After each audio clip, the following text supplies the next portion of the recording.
Hello, my name is Josh Thompson, and I am the head boys basketball coach at Barr-Reeve High School in Montgomery, Indiana. I also serve as our high school FCA huddle sponsor, and I work with coaches throughout southwestern Indiana as an ambassador for Southwest Indiana FCA. My wife Jamie and I live in Montgomery with our 3 children, JC, Ty, and Griffin, who all attend Barr-Reeve.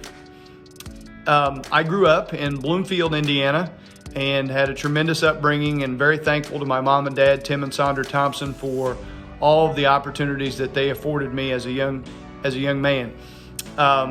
Basketball became a passion for me at a very early age, and I was extremely fortunate to be blessed with several great coaches, including my high school coach, Ron McBride, who I later had the opportunity to be an assistant coach for, and then obviously Steve Brett, who offered me my first opportunity to teach and coach right out of college at Lagodi High School.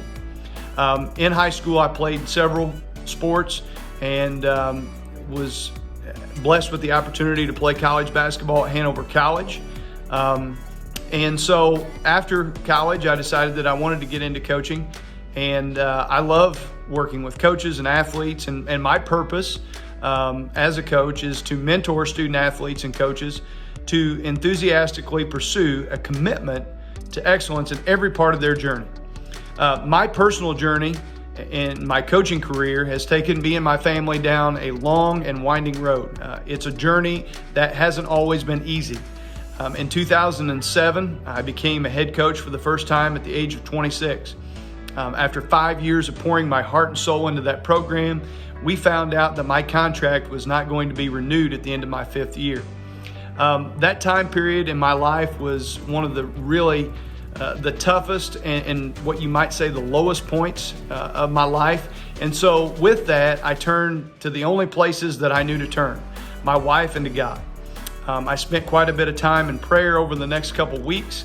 And I told him that if he had a vision for me to continue in coaching, that he needed to present an opportunity for me, but I was willing to allow it to be in his time that opportunity would be presented. Within a couple weeks, we received a phone call from another school, and we were offered the opportunity to become the head coach at Wood Memorial High School. And 8 years later now, I guess you could say that the rest is history. And, we've been blessed with a lot of success on the floor, but I give all the glory in everything that we've done and accomplished as a coaching family to God. My approach to coaching has changed in many positive ways since my first opportunity to be a head coach. I've made sharing my faith more intentional, and my involvement in FCA has become paramount to what I do as a coach. Our weekly team Bible study has become an integral part of our team culture. Seeing the way that the Lord has blessed and impacted the players that have played for us and the men that they have become is truly why I coach. I appreciate the opportunities that God has allowed me to have in coaching, whether that be at Springs Valley, Wood Memorial, Vincennes, Lincoln, and obviously now at Barr-Reeve. When I began my coaching career, I would have never guessed that the Lord would bless me the way that He has. Over the past several years, I've been blessed to work with tremendous people like Jason Brand, Billy Holder, Craig Groh, and Dave Hudson and FCA, and they have helped me to further develop my coaching philosophy and become more involved with the mission of FCA.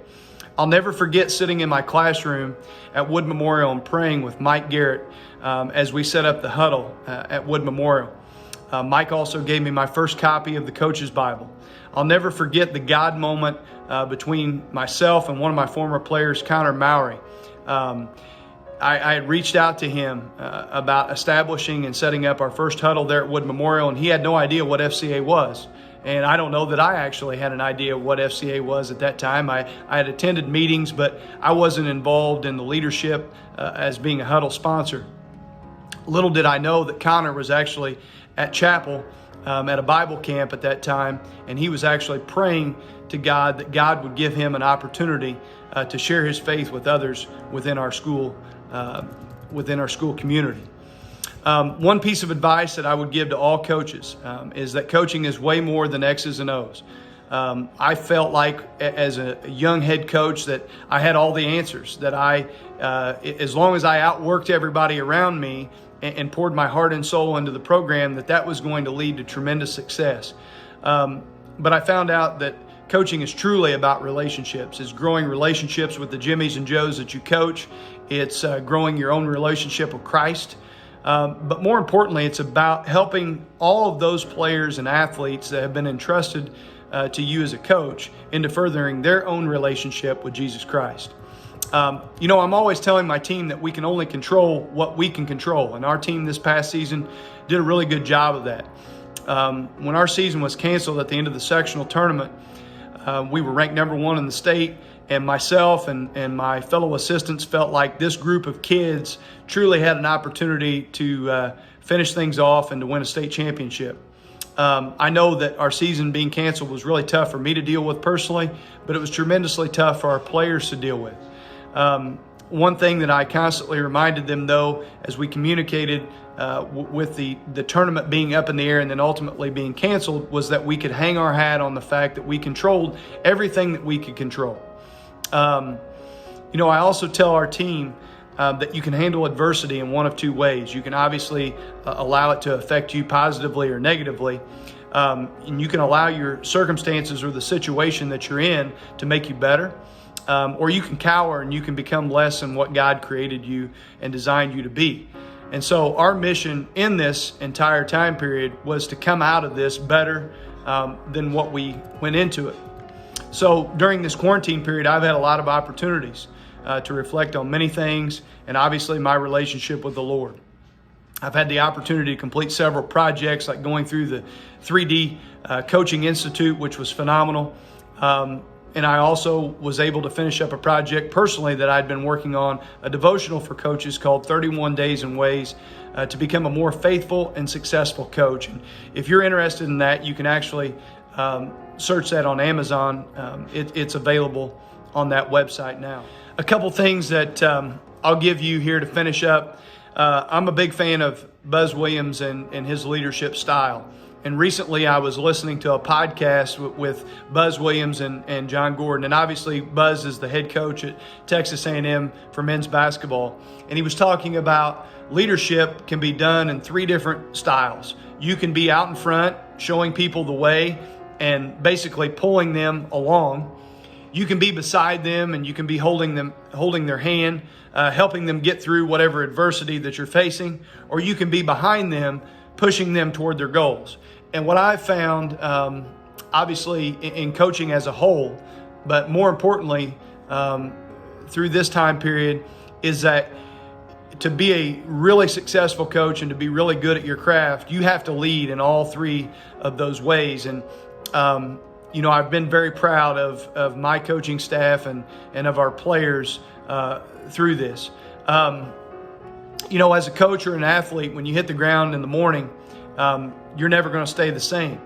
And, the choice is up to you. You're either going to be worse at the end of the day or you're going to be better. And I think as Christians, and especially as Christian coaches, we need to be the type of coach that when our feet hit the floor in the morning, Satan kind of gasps and he says, "Oh no, here comes this guy again." In closing, I'll leave you with this, my favorite Bible verse, and it comes from Philippians 3:14. And it says that I pursue as my goal the prize promised in God's heavenly call in Christ Jesus. I urge you to pursue the Lord in all that you do. As coaches, I feel like we are engaged in what I deem to be the world's greatest calling. I pray that you as a coach will help your players and their pursuits in all 3 dimensions, the physical, the mental, and the spiritual. And that in doing so, that you help to create more disciples for Christ. I thank FCA for this opportunity to speak to you, and I pray that you're blessed in all that you do.